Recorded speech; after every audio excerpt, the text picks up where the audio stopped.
আসসালামু আলাইকুম। আমরা আপনাদের সামনে আজকে যে মোবাইলটা নিয়ে আসছি সেটা হচ্ছে Lenovo X5050X X505X।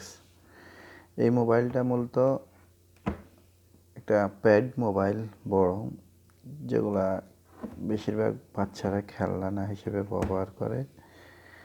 এটা আর কি, এটা চার্জ হয় না, এই জন্য আমরা এটা মূলত আমার কাছে আসছে। তাই আমরা এটাকে চার্জিং সমস্যা সমাধান করব। ঠিক আছে, এটা হচ্ছে কোনো ধরনের চার্জ হয় না, এটা সমস্যা। তো এটা এখন এটাকে খুলতে হবে, সাবধানতা অবলম্বন করতে হবে এটা খোলার ক্ষেত্রে। এটা এই দিক থেকে আসলে মূলত এই মোবাইলটা খোলা খুব সহজ, কারণ এটার মধ্যে আলাদা লক দেয়া আছে। এই জন্য এটা আপনি চাইলে সহজে অনায়াসে খুলতে পারবেন, যদি একটু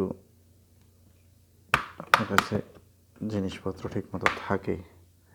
এই হচ্ছে, এটা খুলবো। এক্ষেত্রে আরেকটা জিনিস খেয়াল রাখতে হবে, সেটা হচ্ছে এই মোবাইলগুলোর এই ভলিউম যেটা আছে, এই ভলিউমটা খোলার সাথে সাথে পড়ে যায়। এটাকে খেয়াল করে আপনি রাখতে হবে, না হলে দেন মোবাইল ঠিক করার পরে দেখা গেছে আপনি এই ভলিউমগুলো হারাই ফেললে সমস্যা। এদিক থেকে আপনি খেয়াল রাখতে হবে। এই পুরোটা হচ্ছে একটা মোবাইল, প্যাড মোবাইল। আমাদের মূলত সমস্যা হচ্ছে এখানে কানেক্টরের মধ্যে, এই কানেক্টরের মধ্যে সমস্যা। আমরা এখন খুলবো মোবাইলটা। আমাদের যে মেসমারগুলো এগুলো খোলা শেষ। এখন আমরা এটাকে খুব সাবধানভাবে আলতো করে এগুলা খুলতে হবে। এগুলো সব লক সিস্টেম, এই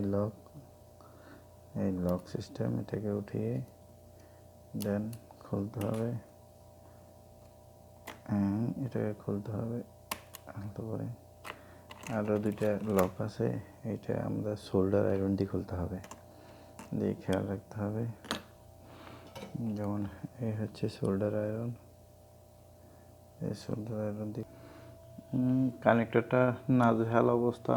এর আগে যার কাছে দিয়েছে সে সম্ভবত ভালো টেকনিশিয়ান নয়, এই জন্য দেখেন এটাকে সে কী করছে। দেখেন সবগুলা গাঁট যে লাইন, সব লাইনগুলো উঠিয়ে ফেলছে, বা দেখা গেছে বাচ্চারা ওই সার্চ দেওয়ার সময় এটা উঠিয়ে ফেলেছে। তারপর সে টেকনিশিয়ান ভালোই বলা লাগে, এখন দেখা যাচ্ছে যে যেহেতু বাচ্চা উঠেছে সেজন্য টেকনিশিয়ান এই লাইনগুলো আবার পাশে দিয়ে দিয়েছে। তারপর দেখা যাচ্ছে চার্জ হয় না। দেন আমার কাছে আসছে, এখন দেখা যাক আমি এটাকে ওকে করতে পারি কি না। আপনারা আমাদের সঙ্গে থাকুন। একটা লাইন ওইটার মধ্যে নাই, সবগুলো লাইনে বাচ্চারা উঠিয়ে ফেলছে। তারপর দেন এটা যেহেতু মার্কেটে পাওয়া যায় না, এটা সিম এরপর টাচ সহ একসাথে এটার মধ্যে সবগুলা জিনিস একসাথে এরা দিয়ে দিয়েছে তো কোম্পানি, এই জন্য আমাকে যা করার এটার মধ্যেই করতে হবে। আচ্ছা, চেষ্টা করে দেখব ইনশাআল্লাহ। আলহামদুলিল্লাহ, যতটুকু সম্ভব আমি সবগুলো লাইন দেওয়ার চেষ্টা করছি। দেখেন নিচে সবগুলো লাইন দিয়েছি, এখন চেক করার পালা।